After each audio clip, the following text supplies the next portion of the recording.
especies emblemáticas, especies que están en extinción, o sea, el lugar cuenta como con... ¿Ustedes escuchan una música? ¿Yo escuchaba?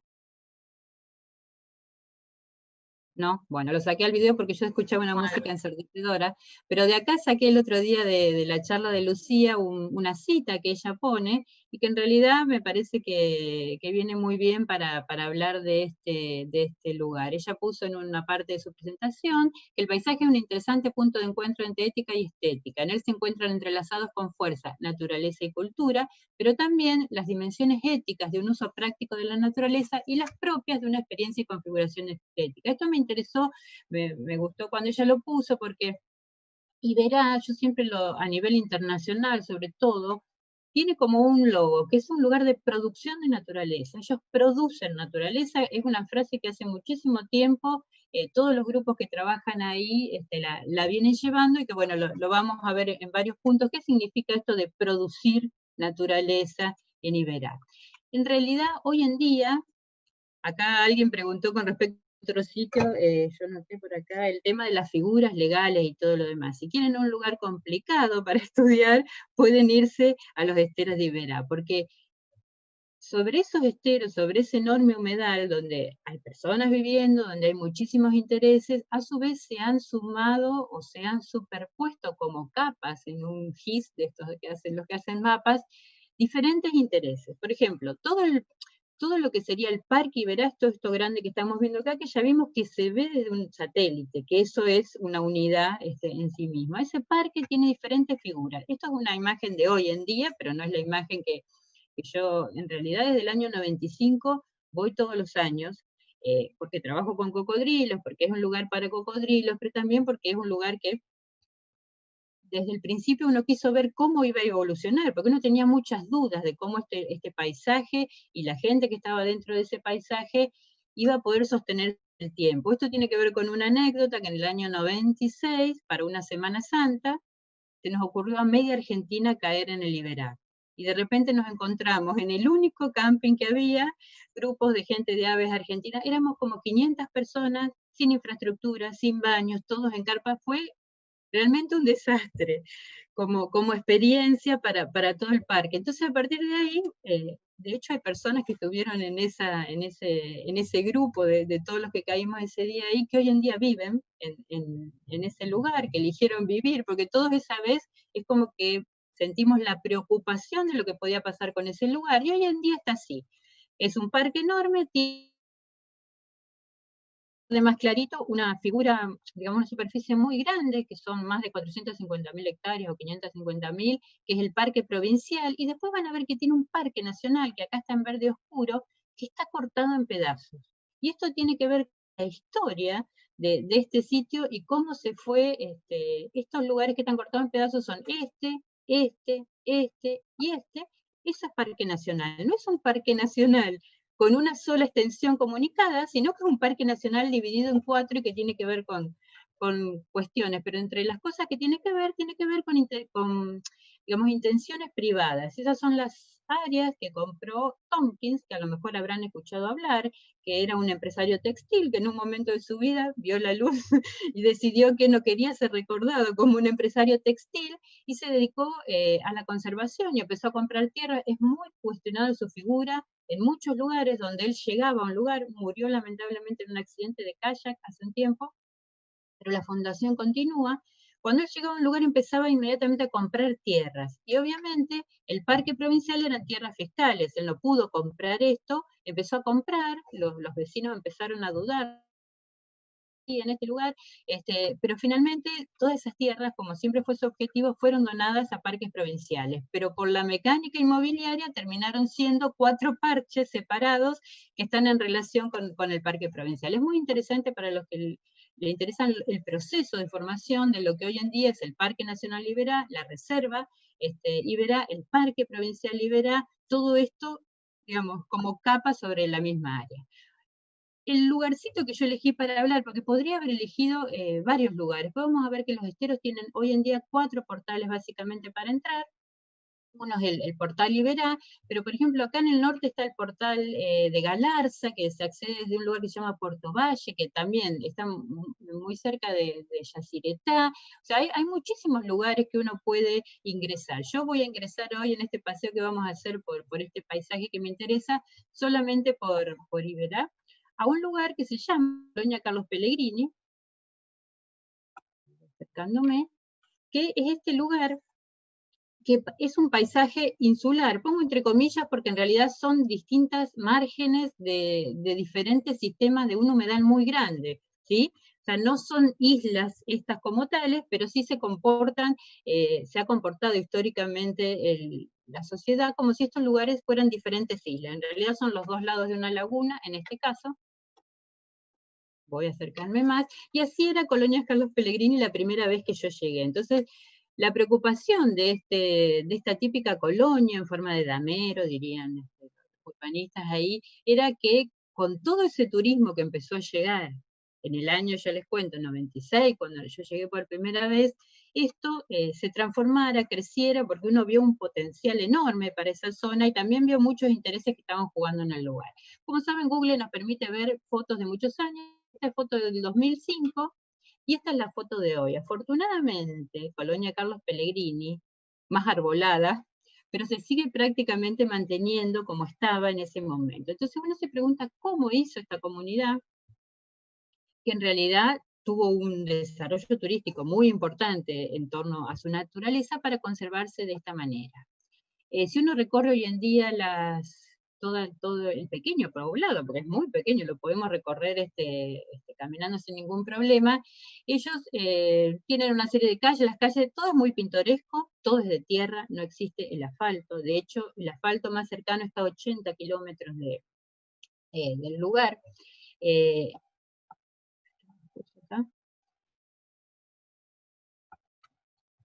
Y lo único que sí han incorporado, que creo que después lo muestro en alguna parte o se ve acá, esto de acá, es que han hecho un sistema digamos, de colección de las aguas residuales del poblado, bien pensado como para un humedal. O sea, realmente tiene un sistema de purificación que permite que después el agua, digamos, no haya contaminación. ¿Por qué? Porque ellos obviamente cuidan muchísimo la cuestión ambiental, porque toda la economía de este pequeño poblado que es Colonia Carlos Pellegrini depende de la naturaleza. Entonces, hay toda un control de toda la cuestión ambiental que realmente, fíjense que el año 2005 que está acá, todo eso no existía. No existe esa planta de tratamiento de residuos que luego sí apareció y que aparece hoy en día. En los esteros hay también toda una cuestión histórica que muchas veces no es, digamos, no es puesta en valor cuando se habla del tema. En realidad, eh, se calcula o se piensa que los primeros pobladores que llegaron eran grupo, una etnia, discutido con respecto a que algunos piensan que eran todos guaraníes, pero estos en particular se llamaban los caingás o caingán, que tenían un idioma en caingán, que era hombres del bosque. O sea, no eran del agua como los de Jaucanigas, sino que ellos eran del bosque, venían de la zona central y sur de Brasil. Se supone que este grupo tenía un origen en Guayanas, tenían una serie digamos, de particularidades con respecto a la alimentación. Por ejemplo, comían mucho piñones, que eran de una palmera, de un vegetal de la zona, que es tipo un pino, pero autóctono, y se supone que eran los primeros, por ejemplo, que usaron la yerba mate, pero no tomaban mate como nosotros, sino que la mascaban, la llevaban y la mascaban, y se supone que son los primeros que la utilizaron. Huyendo de guerras y de conflicto con los guaraníes que estaban en este lugar, llegan a los esteros y se supone que desaparecen dentro. O sea, se internan en los esteros, pero hoy en día cuando uno va a trabajar, que uno trabaja con cocodrilos y se interna en ese lugar, hay lugares donde el poblador local no va, porque dice que ahí están los caingá. Por ejemplo, la isla misteriosa se supone que es el lugar donde los caingá siguen estando. Lo importante que tiene Jaucanigas, Jaucanigas, me quedé en el otro sitio, lo que tiene Iberá con respecto a su población, es que era un lugar de caza y de pesca, pero principalmente de caza. Básicamente los mariscadores, que así se llamaban a los cazadores que vivían en el lugar, lo que hacían era cazar todo tipo de animales, principalmente carpinchos, yacarés, de ahí cómo uno llega al lugar. Y después, por ejemplo, para la moda europea, muchas aves que tenían plumas, como las garzas, que tienen plumas que se usaban en esa época para sombreros. Entonces, toda la actividad o el mantenimiento, digamos, de las familias, de los pobladores locales, era en torno a la casa. Eso en realidad sufre a partir del año 80 un cambio radical y se busca que estos eh, mariscadores, que es el nombre que tienen particularmente en Corrientes, se transformaran en los primeros guardafaunas. Ese es el primer grupo de guardafaunas de la Reserva Provincial, que eran los cazadores que vivían activamente de la caza y se transformaron en los guardafaunas. O sea, se les dio un trabajo con un sueldo fijo, cosa que realmente ellos desconocían cómo funcionaba el sistema, y con el objetivo que la gente dejara de cazar, pero en realidad eran tan vaquianos, tan conocedores, que eran los ideales para proteger el lugar y para las cuestiones de manejo que podían tener que ver con la relocalización de especies, porque tenían manejo de estas especies, porque siempre habían sido cazadores básicamente. Hoy en día todo ese conocimiento de los mariscadores como hoy guardafaunas se aprovecha muchísimo en todo lo que son las recorridas, sobre todo las recorridas que no son las comunes del público, que son caminando por senderos, sino aquellas recorridas que tienen que ver con adentrarse en el Libera Profundo, por ejemplo, hay una ruta que se llama la ruta de los mariscadores, que es moverse por los lugares, tratando de seguir los caminos que ellos seguían cuando se dedicaban a la caza de las especies. Haber elegido el tema de Iberá para hoy me permitió tener algo que nunca tuve, que fue recuperar otras cuestiones. En Iberá, hace muchísimo tiempo, se cruzaba a canoa o se cruzaba a Colonia Carlos Pellegrini, digamos, en botes. Y después, en 1913 más o menos, se trajo una balsa desde Holanda, completa, con bueyes por caminos, y se la puso entre las dos puntas de la laguna para hacer el traslado. Entonces, en una página de Historia Marítima de la Argentina encontré anoche estas imágenes de la balsa. Esto es la laguna de Iberá, esta era la balsa que fue traída con bueyes hasta ese lugar. Hoy en día te lleva 2 horas llegar a Colonia Carlos Pellegrini, porque ya vamos a ver que ellos decidieron no tener asfalto. Bueno, pero esta es esa balsa, y hoy en día acá está todavía en parte hundida en lo que es el camping municipal. Otra cosa que llama mucho la atención y que nadie lo hace, a mí me encantan los cementerios, o sea, me parece que es el lugar donde está la historia de los pueblos, e ir al cementerio de Colonia Carlos Pellegrini, porque en ese cementerio está permitido todavía enterrar a las personas con el color político. Entonces, cuando uno va a este cementerio, se encuentra que las tumbas tienen diferente color. Por ejemplo, rojo los que eran autonomistas en Corrientes, azul los liberales, verde los radicales, algunos eligen ser apolíticos, entonces sus tumbas son blancas. Bueno, todo muy interesante este aspecto del pueblo. ¿Y cómo se gestó la protección y el mantenimiento de esta colonia, que como ustedes vieron en el mapa satelital, realmente no ha sufrido muchos cambios en los últimos 25 años desde que yo lo conozco? Y es que ellos, más o menos, en el año 2004, se reúnen todas las partes interesadas de Colonia Carlos Pellegrini y forman lo que se llama la Cámara de Turismo de los Esteros de Iberá, en ese lugar particular. Puede sonar algo empresarial, pero en realidad no, porque ahí participan los mariscadores, los guías de fauna, las autoridades provinciales, los pobladores de Colonia Carlos Pellegrini, con todos sus rubros, porque gran parte de esos pobladores, la verdad, muchos eran propietarios de Buenos Aires con intereses ganaderos, porque la zona obviamente en ese entonces era ganadera, pero muchos realmente se dedicaron a esta cuestión del turismo, poniendo distintos tipos de emprendimientos, de alojamientos en esta zona. Esto en el 2004 permitió que ellos hicieran un protocolo, y ese protocolo establecía que iba a haber límites al número de camas o a las personas que podían pernoctar, por ejemplo, en Colonia Carlos Pellegrini. Y eso que se hizo en el 2004, 16 años después, se traduce en que digamos, la colonia sigue teniendo las mismas características que hace 15 años, y que el turismo, dentro de todo, todavía tiene la misma calidad. Dentro de todo, porque ya vamos a ver que de todas maneras hay algunos conflictos. Esto quiere funcionar.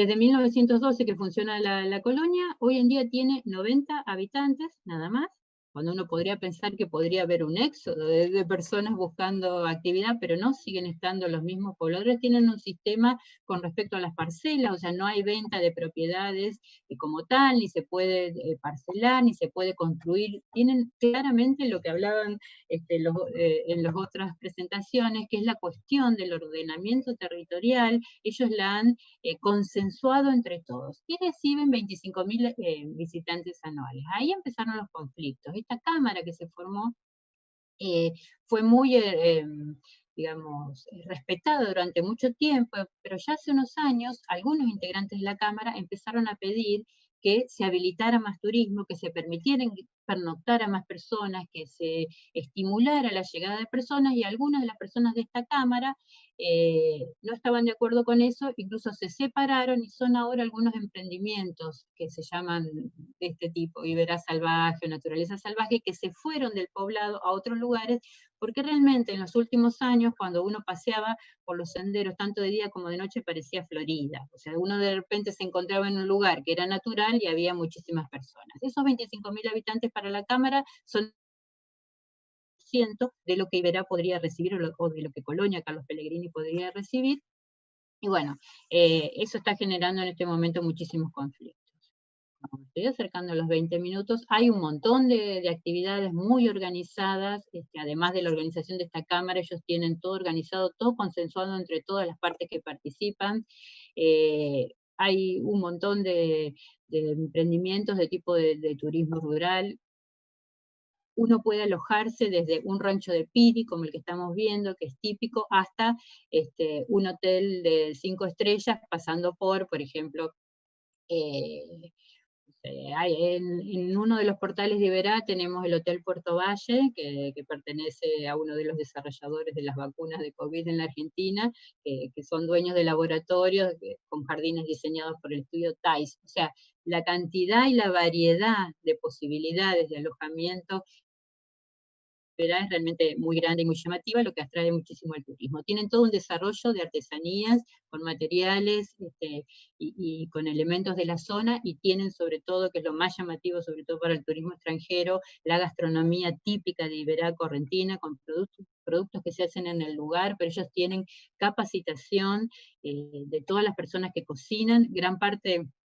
Hoy en día hay 4 o 5 bares que están funcionando en Colonia Carlos Pellegrini, pero por 20 años uno solo podía comer en el lugar que se alojaba. Entonces la comida era algo fundamental. Yo siempre elijo Iberá para todos los extranjeros que visitan en relación con nuestras tareas de investigación, con nuestro proyecto, y no hay lugar en el mundo donde convivan de tal manera lo cultural con lo natural, y la gastronomía siempre destacada, porque realmente es algo sin palabras.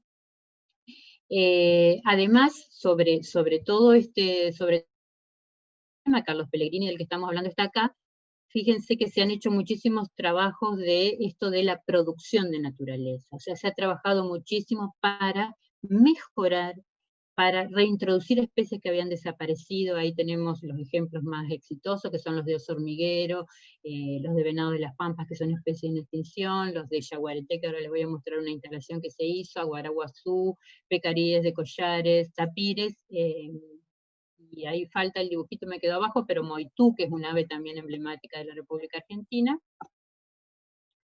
Lo que no quiere decir que no tengan muchísimos problemas. He evitado hablar de todo lo que rodea el parque, que son los emprendimientos de arroz, las represas, los cambios, las presiones que se están generando, pero a su vez hay presiones internas. Por eso esto de la producción de fauna o la producción de naturaleza es fundamental, porque ahí tienen un mapa, en el mismo mapa que usamos para mostrar áreas naturales, de todos los problemas que tienen con la introducción de especies exóticas, y que fueron digamos, la causa de que las especies autóctonas estuvieran en retroceso. Entonces ellos buscan no solo potenciar la fauna local, sino también trabajar en el mejoramiento, en la restauración de todo el sistema, tratando de, digamos, volver el ambiente por lo menos a un punto más cercano a lo que sea lo ideal. Este es un emprendimiento de CLT, el emprendimiento de Tomskin. Estas son instalaciones que hay en una de las, pero esto está en la Reserva Nacional, que todos esos recintos son para yaguareté, porque se está trabajando en la reintroducción del felino más grande de Sudamérica, que está en extinción. Esto trae también a muchísimo turismo interesado en estas cuestiones, porque es el único lugar donde se están haciendo este tipo de tareas, lo cual no es tan sencillo porque es los yaguaretés son especies que son potencialmente peligrosas para el hombre, entonces forma especial que hay que trabajarlo, y me parece que porque me dijo 25, Patria, estoy terminando, esto no deja de tener conflictos, y porque sé que hay arquitectos en este grupo. Anoche llamé a muchos de mis amigos, pregunté cómo están las cosas con la nueva obra, porque con la transformación del lugar en Parque Nacional y todo lo demás, se pensó en un nuevo centro de interpretación, en lo que se llama Ibera Salvaje, y hubo una audiencia pública el año pasado, donde se presentó el proyecto, se discutió, que estamos viendo acá, que está muy integrado con el paisaje y todo lo demás. Entonces anoche, como para preguntar a la gente que no he visto este año, porque no pude irse, cómo va la obra y todo lo demás, me hicieron desastre. Hay un montón de presentaciones, porque esta obra, que fue consensuada con los pobladores locales, si ustedes miran ahí en el satélite, es ese techo cuadrado que está ahí. O sea, en la pandemia aprovecharon para hacer algo más barato y más rápido, y que no tiene nada que ver con lo que se había planteado, y eso quiere decir que sigue habiendo conflictos pese a todo lo que hay ahí. Eso que están viendo, ese camino, es un camino de tierra colorada, muy característico de la zona de Corrientes y de Misiones también, y la Cámara de Turismo de Colonia Carlos Pellegrini, cuando se reunió por primera vez, estableció dos cosas. Primero, la capacidad de carga turística de la colonia, de la que ya hablamos, y lo segundo que estableció es que nunca el pavimento iba a llegar ni siquiera cerca de las instalaciones. Entonces, se logró tener pavimento hasta aproximadamente unos 80 kilómetros, creo que ahora estamos en 60 kilómetros, de este lugar que es la entrada a Colonia Carlos Pellegrini, pero por, digamos, todos se pusieron de acuerdo en que nunca el pavimento llegue ni siquiera cerca, por muchas razones. El pavimento estimula la velocidad implica atropellamientos de fauna y conflictos con la fauna. Lleva muchísimo tiempo llevar, uno puede llegar hasta Mercedes en 4 o 5 horas de Santa Fe, pero después tiene 2 horas y media para llegar a Colonia Carlos Pellegrini, pero está pensado de esa forma, y la idea de todo es que siga siendo de esa forma, para protección de la fauna y para protección del paisaje. Y por último, ahí les dejo una imagen de mi especie cotidiana, porque también yo siempre pienso que los lugares, los humedales, tienen que ser como es el yacaré, que a veces tienen problemas, a veces casado, a veces es destruido, pero finalmente es una especie que hace millones de años que está, y nos sigue pareciendo, por lo menos a los biólogos, cotidianos. Entonces, yo creo que podemos tomar estos ejemplos de los problemas y de los conflictos de estos humedales, de estos paisajes, para también guiarnos en el ordenamiento de nuestros paisajes cotidianos. Eso era un poco lo que le quería contar desde mi visión. Bien, excelente, Alba, y quiero reforzar la idea de que los cocodrilos son parte de tu cotidianeidad. Acá tengo atrás mío una de muy bien. justamente. Ella, además de ser una bióloga apasionada por el es digamos, conocimientos, y bueno, así que lo tenía acá atrás y me acordé. Justo lo sacaste. Especialmente. Ahí veo que Cristian escribe que el caso de Misiones también es un ejemplo de cambio y modificación del paisaje con alto impacto negativo de turismo. La campaña estratégica de comunicación fue un factor clave. Acá hay de cambio y modificación de paisaje con un alto impacto negativo del turismo. La campaña estratégica de comunicación fue un factor clave. No sé si, Cristian, querés hacer algún comentario o, bueno, sumarte agregar algo más, y, bueno, el resto también, ¿no? Gracias, Patricia. Alba, impresionante. Hola, Cris. Lo tuyo. Bien, bien. ¿Cómo están? ¿Me escuchan? ¿Hola? Sí. Sí, te escuchamos, Cristian. No, nada. Agregar, sumar nada más que, bueno, a comparación del ejemplo que dio Alba, tanto de nuestro norte como Jaucanigás y de Estero de Liberá, la contrapuesta fue Misiones, digamos. Cuando hablo de la campaña, hubo una campaña muy fuerte que se llamó Voto Catarata, muy bien diseñada, pero que ese voto catarata, nada, se disparó por todo el mundo, donde, bueno, no se tuvo en cuenta esto de la planificación, de la capacidad de carga. Antes uno iba a cataratas y podía recorrerla tranquilamente. Y hoy ir a cataratas, digo, no hoy con esta pandemia, no, pero hasta hace poco, era hacer horas y horas de cola, no encontrar un restaurante en condiciones, digamos, de poder sentarse a disfrutar de una comida porque explotó, digamos, de alguna manera el turismo. Y esos son los impactos negativos, ¿no? Porque además hubo que modificar el paisaje, lo llenamos de pasarela, y bueno, esos son errores que se cometen. Y la campaña, excelente. Evidentemente, el que la diseñó o los que la diseñaron fueron unos Logró el genios, objetivo. lograron el objetivo, obviamente, y bueno, y quedó como una de las maravillas del mundo y todo lo lindo, ¿no? de las cataratas, pero bueno, nos llevó a esta instancia de que, bueno, hoy nosotros, ni siquiera nosotros mismos, las podemos disfrutar, inclusive hasta por los costos que implica para un turista nacional ir a cataratas ahora.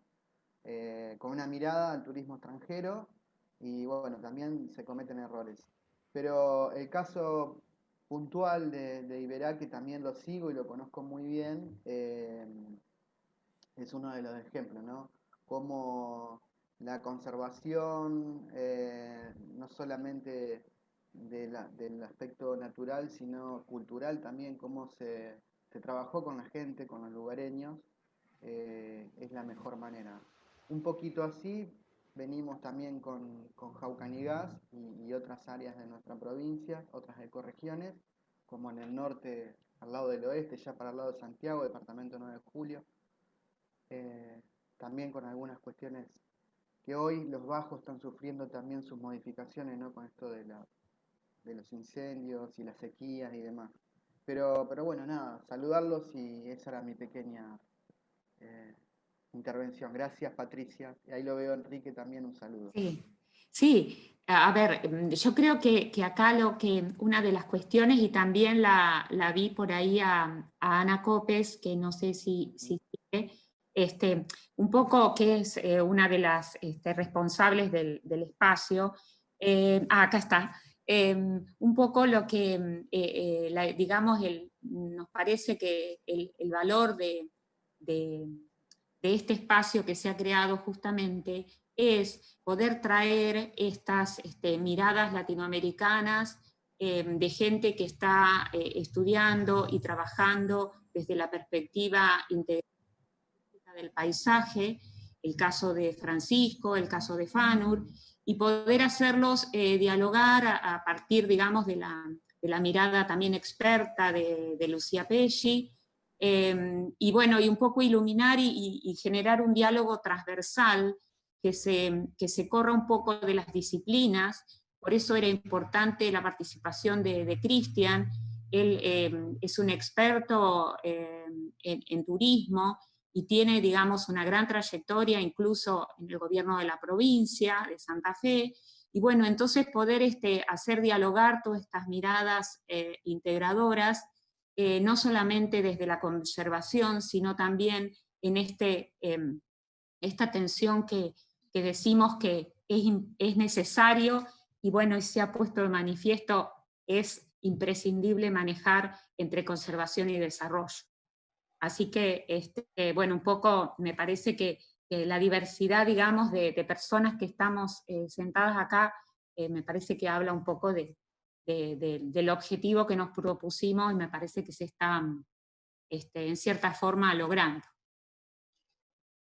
Sí, yo tengo un comentario más que obviamente teníamos un tiempo muy acotado, pero los que no conozcan, siempre les recomiendo antes que se transforme en algo que se salga. Mi miedo siempre es que pierda ese encanto que tiene de la colonia, colonia que nunca recibió colonos, porque hay toda una historia en torno a que se creó para que llegaran colonos y esos colonos nunca llegaron, la gente quedó viviendo de manera muy primitiva en el lugar, todos los jóvenes trabajaban básicamente en servicio doméstico, sobre todo las jóvenes en Buenos Aires, por los contactos que tenían con la gente de Buenos Aires, y hoy en día trabajan todos relacionados con el turismo, como chef, como guías de turismo, como guías de naturaleza y todo lo demás. Hay muchas cosas mágicas en Iberá, donde está Fanur, que no lo nombré, pero muy cerca está Mercedes y todas las historias del Gauchito Gil y los bandidos rurales en la zona. O sea, hay muchísimas otras cosas en relación a Iberá. La preocupación siempre es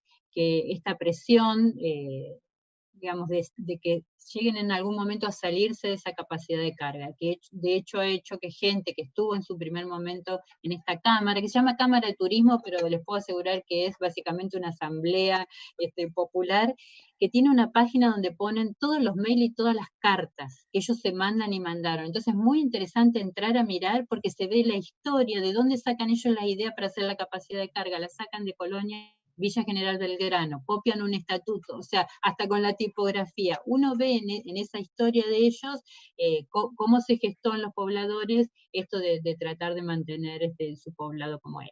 Nada más. Gracias por la oportunidad, Patri, de contar esto.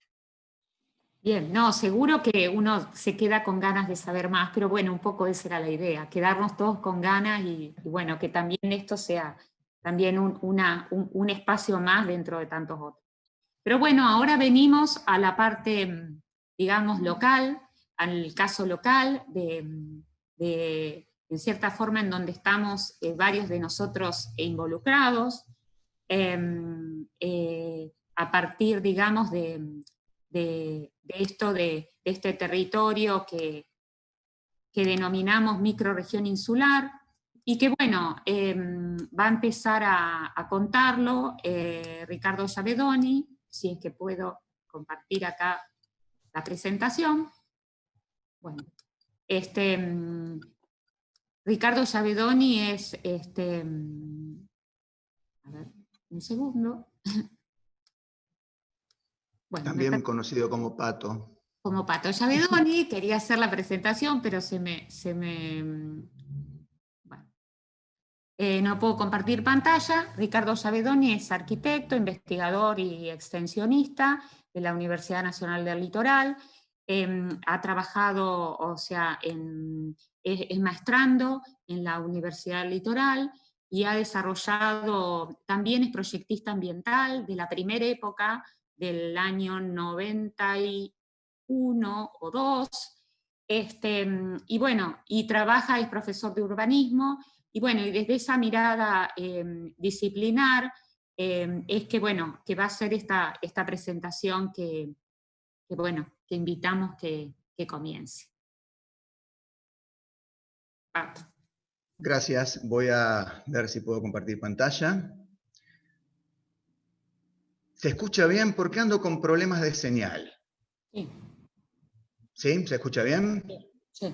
Perfecto, me dirán cuando está compartida la pantalla, si ya está. Sí, ya está. ¿Sí? Bueno, perfecto. Alba, vos te quejaste que te dieron 25 minutos, a mí me dieron 10 minutos, así que voy a hacer lo que pueda en este escasísimo tiempo, pero vamos a hablar un poco, como dijo Patricia, de la microrregión insular, y cuando justamente, tratando de hablar de cuando la isla se convirtió en puerto. A ver, veamos. Ya está entonces la pantalla y se ve. Bueno, como podemos ver, la microrregión insular queda en el tramo medio del río Paraná, ¿no es cierto? Pero el río Paraná, a su vez, es el eje estructurador de lo que es la Cuenca del Plata. La Cuenca del Plata involucra a 5 países y tiene una superficie aproximada de 3.200.000 kilómetros cuadrados, lo que la convierte en la quinta cuenca más importante del mundo, luego de la de Amazonas, del río Congo, el Nilo y el Mississippi, por su dimensión, por su tamaño. Pero a su vez, involucra una población de más de 100 millones de habitantes en estos 5 países, en Brasil, o sea, aparte de Brasil, Bolivia, Uruguay y Argentina, y la totalidad de Paraguay. Lo que en este sentido sí, ya la eleva al segundo rango, al segundo puesto, desde el punto de vista de la población involucrada en la cuenca. Y por su volumen medio, ¿no es cierto?, en la desembocadura de aproximadamente 20.000 metros cúbicos por segundo en la tercera, luego del gigante Amazonas y del gran río Congo en África. Ahora bien, nos podemos preguntar por qué hablamos del río. vamos a empezar a hablar un poco de la microrregión insular. Recién lo estaba viendo a Enrique, ¿no? Pero bueno, básicamente podemos decir que la microrregión insular es un área proyecto desarrollada por la Universidad Nacional Litoral en diversos trabajos de investigación y extensión. Lo nombro Enrique porque él y su equipo Enrique es el alma pater de la idea y su equipo tiene un equipo potente que viene trabajando y consolidando digamos, área de proyecto desde hace mucho tiempo. Involucra más o menos una superficie cuyos límites son más o menos difusos, pero una superficie de unos 500 kilómetros cuadrados, una población de unos 60.000 habitantes. Básicamente son tres los distritos que la conforman. De norte a sur son la comuna de Arroyo Leyes, la municipalidad de San José del Rincón y el distrito de la costa de lo que es la municipalidad de Santa Fe. Bien.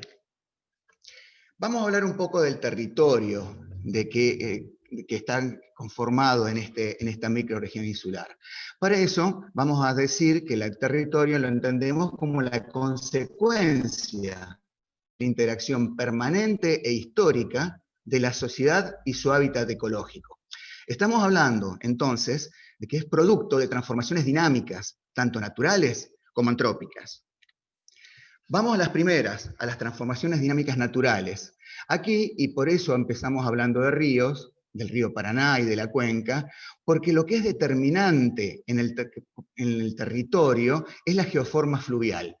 Esto se puede entender muy fácilmente desde el punto de vista siguiente. En esta imagen vemos el cauce principal del río Paraná. Aquí esta es la ciudad de Paraná, la capital de la provincia de Entre Ríos, la ciudad de Santa Fe, la capital de la provincia de Santa Fe. Y todo lo que vemos aquí es lo que es el valle de inundación del río Paraná.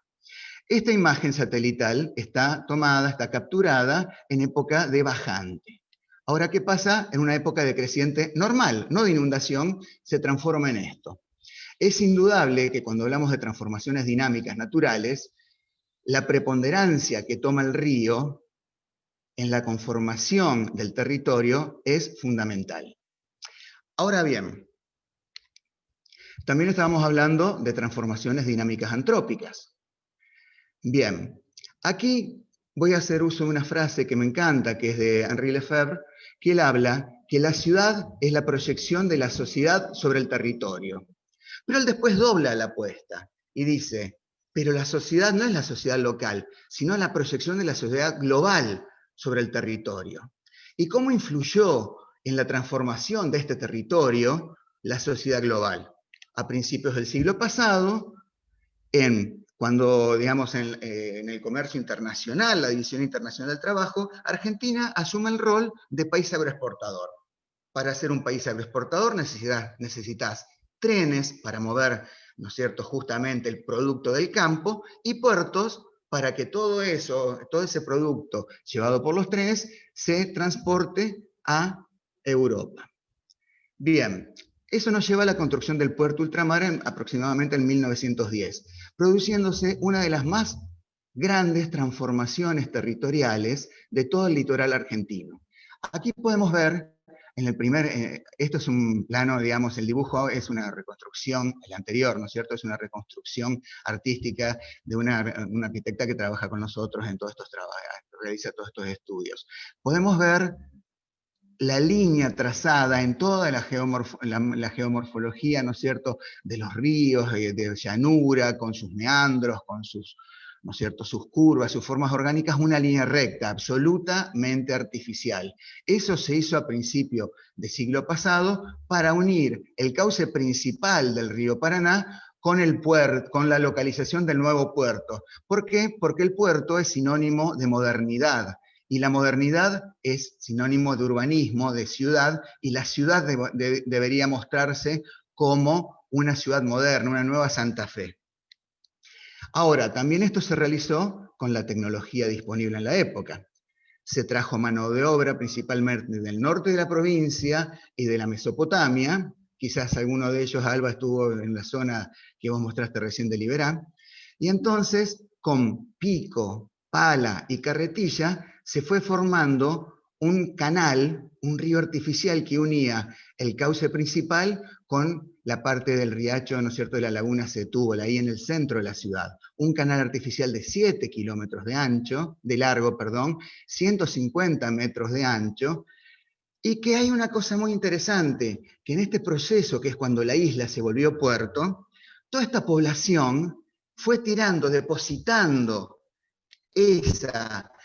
digamos, toda la tierra que iban sacando en la margen, digamos, derecha, al norte del canal. Entonces se fue formando una suerte de albardón artificial, un lugar, una estructura lineal, esto es longitudinal, ¿no es cierto?, a lo largo del canal, un lugar alto, que con el tiempo se fue llenando de verde. Ese lugar alto y verde, en ese lugar fue donde esta misma población, que como te repito, venía del norte de la provincia, venía de la Mesopotamia, que tenía unas características identitarias diferentes a la que quizás existía en ese momento en la ciudad de Santa Fe, fue construyendo sus primeras casas, sus ranchitos. ¿Por qué? Porque ese lugar alto no se inundaba, insisto, en un albardón artificial. Ese lugar, entonces esos primeros ranchitos, fue lo que le dio nombre, digamos, lo que conformó y originó el barrio de Alto Verde, un lugar alto y verde.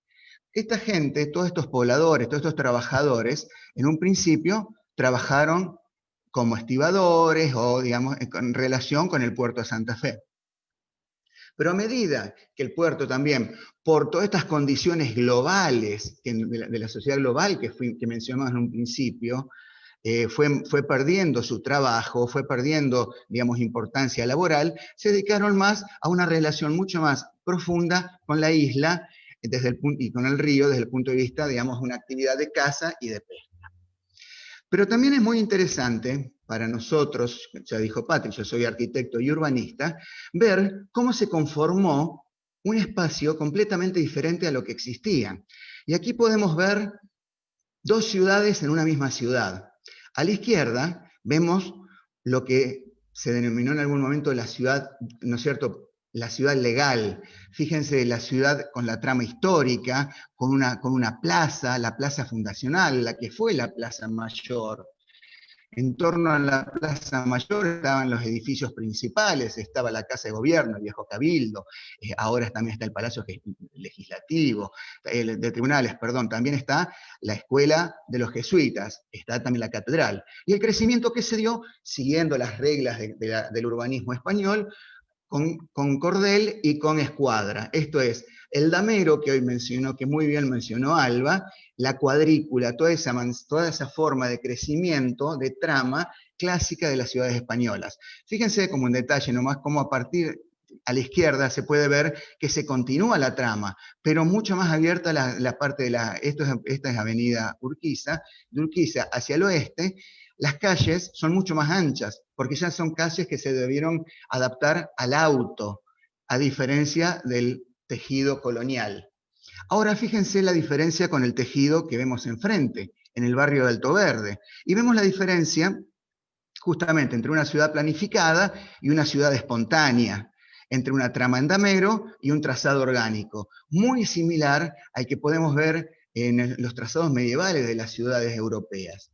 Esta ciudad dual, estas dos ciudades, que son en realidad una sola ciudad, forman parte de estas diferencias también de la identidad que van alimentando no solo el paisaje y todas las características propias que hacen tan rica toda la zona de Alto Verde y las islas. Bueno, para terminar, y creo que no me estoy pasando del tiempo, estamos hablando todos también de proyecto, y para proyectar, para poder planificar, para poder intervenir adecuadamente en el territorio, hay que entenderlo, hay que aprender a ver cómo es el territorio.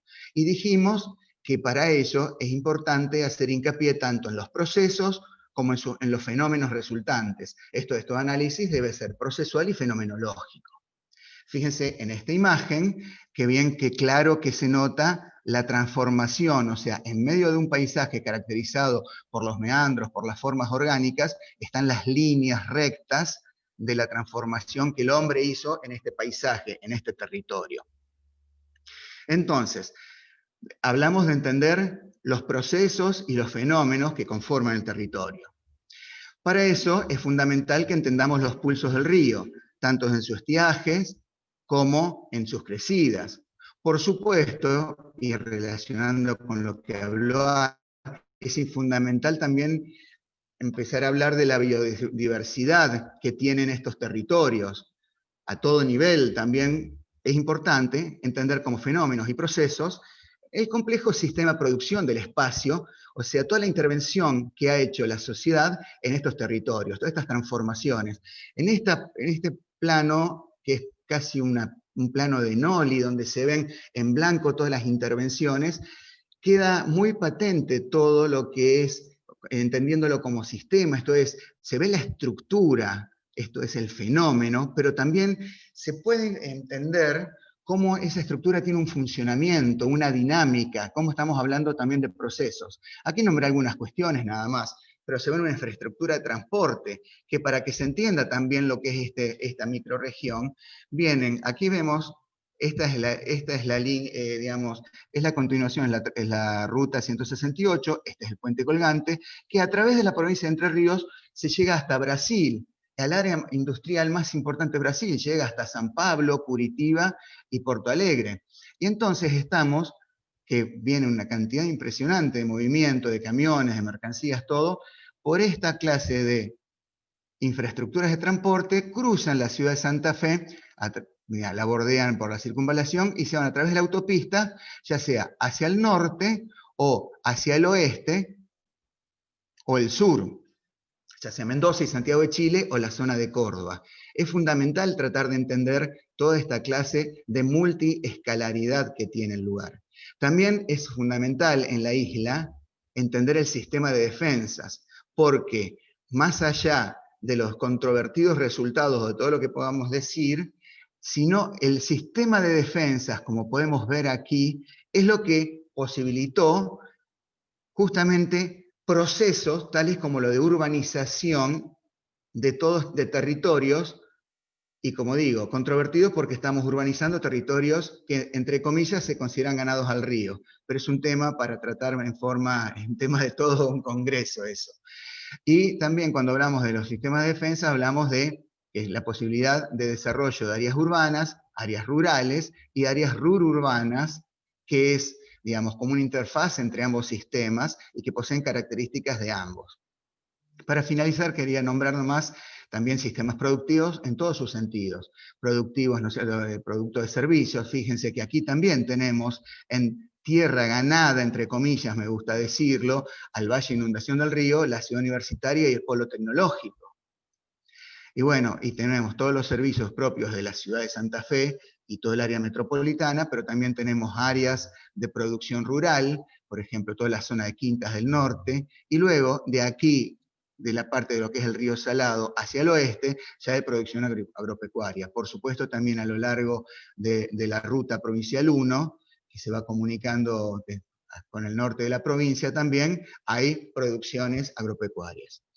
Bueno, para terminar nomás, estas tres imágenes, que para entender el territorio también no solo tenemos que entender esos procesos y esos, digamos, y esos fenómenos resultados, sino que podemos utilizar al paisaje o a entender al paisaje como uno de los instrumentos que nos ayudan a la construcción de, ¿no es cierto?, de este aprender a entender el territorio. Pero sobre esto no me quiero extender y van a hablar ahora seguramente Andrea y Patricia. O sea que espero haber estado en el tiempo que se me pidió. Muchas gracias. Bien, perfecto, Pato. Me parece que era lo que justamente estábamos planteando, es poder poner en juego diferentes abordajes, y me parece que bueno, que vos lo hiciste desde una especificidad muy, muy clara.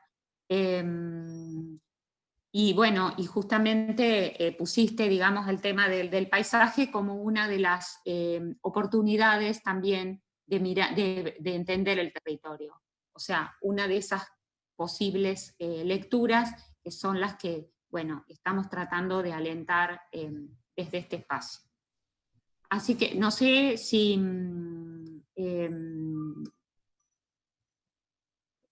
Si alguien quiere hacer algún comentario. O si no, le damos continuidad a la exposición y después al final que se hagan las preguntas o comentarios, me parece mejor. Bueno, si es así, si estamos todos de acuerdo, seguiríamos porque en realidad son miradas complementarias y es lo que nos interesa, hacer dialogar esas miradas. Vamos con la exposición de Andrea Galarza, La fuerza de los paisajes cotidianos, la temporalidad y los intersticios estéticos y sus narraciones. Ella es docente de morfología, investigadora y extensionista, y becaria doctoral de la FADU-UNL. Ha escrito y recibido varios premios, y bueno, les dejo acá su currículum, y bueno, yo creo que sin más vamos a su exposición. Si te parece, Andrea.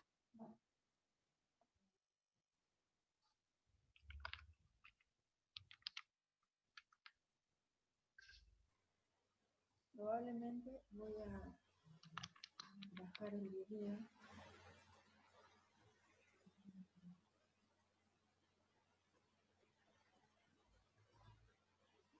Bueno,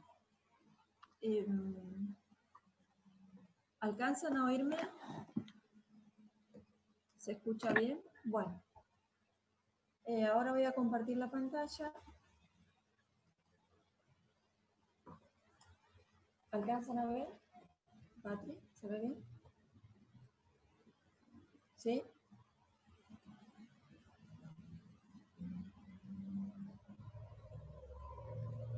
Bueno, en principio agradecerle a Patricia y a Ricardo por haberme de algún modo permitido trabajar estos últimos tiempos en la región que estaban trabajando, que ya Ricardo dijo era el área que estaba desarrollando Enrique Miura, y también junto a los trabajos de Alma y Mo, y que realmente han sido enriquecedores para tener una visión integral que requiere por ahí todo este tipo de procesos. Si bien mi enfoque va a ser complementario al de Ricardo, a través de retomar esa idea de dinámica y de transformación del territorio. Cuando me refiero a la idea de dinámica que él expresamente mostró sobre su dinámica, cómo varía el territorio cuando está el valle de inundación colmado y cuando hay momentos de sequía. La idea de trabajarlo desde los aspectos perceptivos y fenomenológicos, como es el área en la cual me desempeño, permiten también reconocer esa idea de dinámica fluvial a partir de entender nociones que tienen que ver y estar significadas desde lo perceptivo, desde también aquello que otorga valores y identidad. Si bien hablo de esa dinámica a partir de vincular aspectos que están relacionados tanto al paisaje y al lugar, como ya Lucía nos había ampliamente consolidado esa visión la semana anterior, de cómo el carácter del lugar aporta a reconocer realmente esa consideración sustancial que puede ir incorporando el paisaje, y no reducirlo también, como decía Paco, a aquello que solamente se ve o aparece como una máscara, sino que aquello que íntimamente está relacionado con la vivencia, con la experiencia estética, pero también está relacionada a lo que son las cualidades perceptivas del ser, y a partir de eso también la transformación misma del ser. En tanto y en cuanto llega a ser esa transformación que incluso es plausible de reconocerse en el lenguaje, que como también Lucía mencionó, el tema de los paisajes culturales, aquella cuestión predominante que tienen, que son también transitados por la literatura. ¿Qué quiere decir esto? Que un poco las narraciones, a partir de reconocerlas, tanto en lo cotidiano de las personas como en los escritos, en las novelas, en los textos, nos permiten reconocer aquellas características del paisaje que son vividas a través del lugar. Y a la vez, justamente, cómo ese reconocimiento y esa sustanciación del lenguaje que tiene en el ser también es propicio para una transformación entre el lugar, el paisaje y el mismo ser. Muchas de todas estas cuestiones que le estuve mencionando están en ese texto de bibliografía, que es una publicación de estudios SEMA, de estudios morfológicos, que es del área que me desempeñaba, como les había comentado, y están sumamente relacionadas, incluso a los autores que a mí me maravilló la coincidencia de los autores que mencionaba Lucía para trabajar el paisaje, y incluso resaltando y destacando todos aquellos aspectos que tienen que ver con lo perceptivo que mencionaba Paco, desde la vivencia, desde la experiencia, que incluso, como él mencionaba, llevan a esa experiencia espiritual del paisaje. Bueno, esa dinámica fluvial, decíamos que también tiene una relación perceptiva desde lo escalar en relación a lo más cercano, a lo próximo, que podemos reconocerlo a través de ese concepto de atmósfera que está trabajado desde la fenomenología. Y aquí quiero destacar esa cuestión de que, si bien el título habla de intersticios estéticos, de ese campo cercano al cual uno va indemnicándose con la percepción para tener más conocimiento de ese espacio exterior, que luego pasa a ser un lugar más concreto, o luego pasa a ser ese paisaje cotidiano al que uno reconoce, tiene que ver con dos cuestiones. La nueva fenomenología y las teorías de base de este concepto están relacionando los aspectos estéticos y éticos. Y claramente se ve en esa idea de que a partir de lo que se vive, la experiencia, esa experiencia estética es transformadora del ser. Por lo tanto, tiene una implicancia ética, no solo con el ser, sino con el territorio.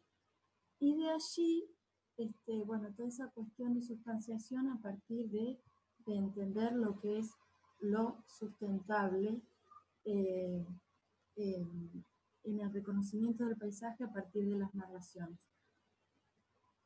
Bueno, voy a trabajar con algunas imágenes, muchas de ellas son fotos que la anterior y estas son fotos que me ha propiciado Suma Molaro, que es una pintora, escritora, bueno, fotógrafa, es una artista que me ha permitido, a partir de convivir con ella, su relato, sus experiencias artísticas, cuestiones que tienen que ver a esta cuestión de cómo la experiencia artística también es transformadora.